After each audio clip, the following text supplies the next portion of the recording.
Hello friends, ഞാനിന്നൊരു കാര്യം പറയാൻ വേണ്ടി വന്നതാണ്.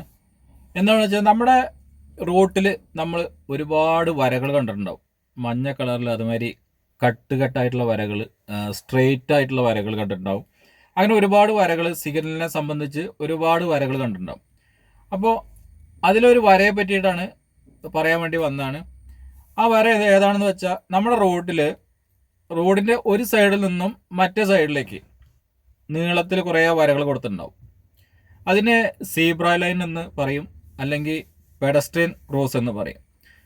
കാരണം ഒരു ഭാഗത്ത് നിന്നും മറ്റേ ഭാഗത്തേക്ക് ആളുകൾക്ക് പോകാൻ വേണ്ടിയിട്ടുള്ള ഒരു ലൈനാണ്. അത് സുരക്ഷിതമായി പോകാനുള്ള കേട്ടോ, വെറുതെ പോകാനുള്ള, സുരക്ഷിതമായിട്ട് അപ്പുറത്തോട്ട് കടക്കാനുള്ള ഒരു ലൈനാണത്. ആ വരയാണ് ഇന്ന് ഏറ്റവും അപകടം പിടിച്ച നമ്മുടെ സിഗ്നലുകളിലുള്ള വര.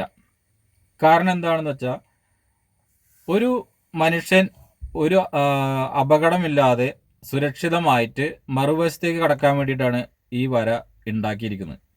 ഇന്ന് ഏറ്റവും അപകടം പിടിച്ചതും അത് തന്നെയാണ്. കാരണം എന്താണെന്ന് വെച്ചാൽ, അതിലൂടെ അപ്പുറത്തോട്ട് കടക്കാൻ ശ്രമിക്കുന്ന ആളുകൾക്ക് വേണ്ടി ഒരാളും വാഹനം നിർത്തി കൊടുക്കില്ല. ഒരാളവിടെ കയറി കഴിഞ്ഞാൽ വാഹനം നിർത്തണം എന്നാണ് അതിൻ്റെ നിയമം. പക്ഷെ ആളുകൾ ആ വര ക്രോസ് ചെയ്ത് റോഡിൻ്റെ നടുവിലാണെങ്കിൽ പോലും വാഹനം നിർത്താതെ ആ ആളുകളുടെ രണ്ട് സൈഡിൽ കൂടിയും പോകുന്നത് നമുക്ക് സ്ഥിരമായി കാണാം. ഈ പ്രവണത നമ്മൾ ഡ്രൈവർമാർ ഒഴിവാക്കണം. നമുക്കവിടെ മാക്സിമം ഒരു 5 സെക്കൻഡ് സ്ലോ ആക്കേണ്ട ആവശ്യമുള്ളൂ, അത്രയേ ഉള്ളൂ. അപ്പോഴേക്കും ആൾക്കാർ പാസ് ചെയ്യും. അതിനു പോലും ശ്രമിക്കാത്ത ഡ്രൈവർമാരാണ് നമ്മുടെ വാഹനങ്ങൾ ഇന്ന് നിരത്തിൽ ഓടിക്കുന്നത്. ഈ ഒരു കാര്യത്തിന് പരിഹാരം എന്തായാലും കണ്ടേ പറ്റൂ. നമ്മുടെ RTO വിഭാഗത്തിന് ഇതിനൊരു പരിഹാരം കാണാൻ പറ്റും. ഇന്നിപ്പോൾ പല സിഗ്നലിലും ക്യാമറകളെല്ലാം ഉണ്ട്. ഒരുവിധം എല്ലാവരുടെയും ക്യാമറ ഉണ്ട്. ഇവിടെയും നമുക്ക് ക്യാമറയുടെ ആ ഒരു ഭാഗത്തേക്ക് നമുക്ക് വരാം. പക്ഷേ എല്ലാ പെഡസ്ട്രിയൻ ക്രോസിലും ക്യാമറ വെക്കുക എന്ന് പറയുന്നത് നടക്കുന്ന കാര്യമല്ല. കാരണം അത്രയും തോന്നുന്നുണ്ട്. ഇതിലൊക്കെ ക്യാമറ വെക്കണമെങ്കിൽ ഒരുപാട് ക്യാമറ വേണം. പക്ഷെ നമുക്ക് ആ ഒരു ഇത് വിടാം. നമുക്ക് ക്യാമറ നമുക്ക് തന്നെ ഉപയോഗിക്കാം. നമ്മുടെ കയ്യിലുള്ള മൊബൈൽ കൊണ്ട് ഈ ഇവിടെ വരുന്ന പ്രശ്നങ്ങൾ, ഇതുമാതിരി ഈ വാഹനങ്ങൾ നിർത്താൻ പോകുന്നത് നമുക്ക് ഷൂട്ട് ചെയ്തെടുക്കാം. ഈ നമ്മളെടുക്കുന്ന ഈ വീഡിയോ നമ്മുടെ RTOയുടെ ഏതെങ്കിലും ഒരു സൈറ്റിലേക്ക് നമ്മൾക്ക് അയച്ചു കൊടുക്കാം. അപ്പോൾ അവർക്ക് അത് ആ വാഹനം ഏതാണ് നമ്പർ നോക്കിയിട്ട് അവർക്ക് അതിനെ പരാതി തീർപ്പാക്കാൻ കഴിയും. അതിന് നല്ലൊരു ഫൈൻ ഇടുക തന്നെ വേണം. നല്ല ഫൈൻ ഇട്ടാലാണ് ആൾക്കാർ പഠിക്കുള്ളൂ. ഇതിൽ 100 200 ഒന്നും ഇട്ടിട്ട് കാര്യമില്ല. ചുരുങ്ങിയത് ഒരു 1000 രൂപയെങ്കിലും ഫൈൻ ഇട്ടാലാണ് നമ്മുടെ ജനങ്ങൾ പഠിക്കുള്ളൂ. ഇങ്ങനെ ഒരു വീഡിയോ അയച്ചു തരുന്ന ഒരാൾക്ക് ഈ ഫൈനിൽ നിന്നും ഒരു 100 രൂപ അവർക്ക് കൊടുക്കാം.